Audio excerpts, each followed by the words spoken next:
Hannah at Shiloh, the prayer God could not ignore. In a time when a woman's worth was measured by the children she bore, there lived a woman whose heart was full, yet painfully empty. Her name was Hannah. She lived in the hill country of Ephraim, a quiet woman with a faithful spirit, married to a man named Elkanah. Elkanah loved Hannah deeply. Of all his household, she was the one his heart leaned toward. Scripture tells us he gave her a double portion during sacrifices, not because she demanded it, but because she was cherished. Yet love, as tender as it was, could not shield Hannah from her deepest pain. She had no child. Elkanah had another wife, Peninnah. Peninnah had sons and daughters, and where Hannah was gentle, Peninnah was cruel. Year after year, Peninnah mocked her. Not in public shouts, but in sharp whispers. Words like, "Where is your child? What kind of woman are you?"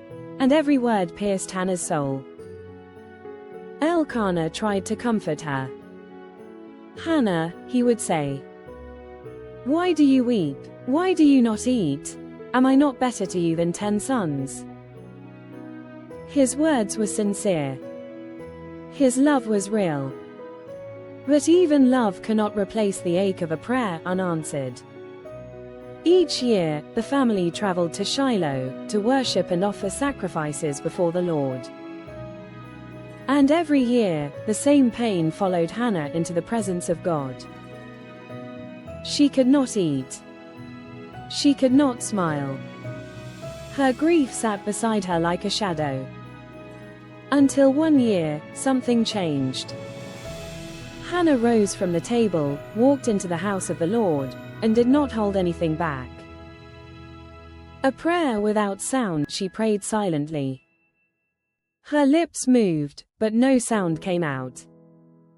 Tears streamed down her face as she poured out years of disappointment, shame, and longing. She made a vow. "Lord Almighty, if you will look upon my misery and remember me, if you give me a son, I will give him back to you." Nearby sat the priest Eli. Watching Hannah, he misunderstood her sorrow and accused her of being drunk. But Hannah answered with dignity, "No, my lord. I am a woman deeply troubled. I was pouring out my soul to the Lord." Something shifted. Eli blessed her and said, "Go in peace. May the God of Israel grant you what you have asked." Hannah left that place changed. Not pregnant. Not holding a child. But hopeful. Scripture says her face was no longer downcast. She had placed her pain in God's hands, and trusted Him with the outcome.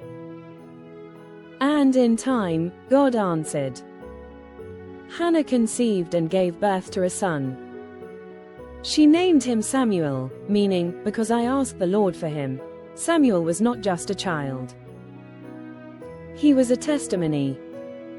Hannah kept him close, nurturing him, loving him, knowing every moment was borrowed time. And when Samuel was weaned, she did the unthinkable. She kept her vow. Hannah returned to Shiloh, leading a small boy by the hand, and placed him before Eli. "For this child I prayed," she said. "And the Lord has granted me what I asked of him, so now I give him to the Lord." She gave back her miracle. Not out of obligation, but out of obedience. Samuel would grow up in the house of the Lord, and become a prophet who would guide Israel and anoint kings. God did not overlook Hannah's sacrifice. Scripture tells us clearly, the Lord blessed Hannah again. She went on to have 5 more children, 3 sons, 2 daughters. The woman once mocked for her barrenness became a mother of 6.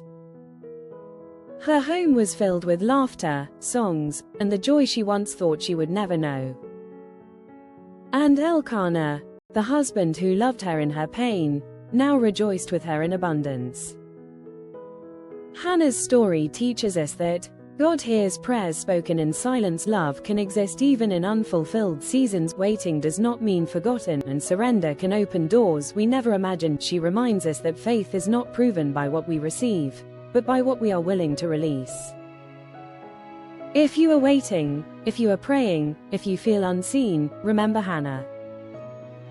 And remember this: God hears you. Subscribe to this channel to learn more about the people in the Bible.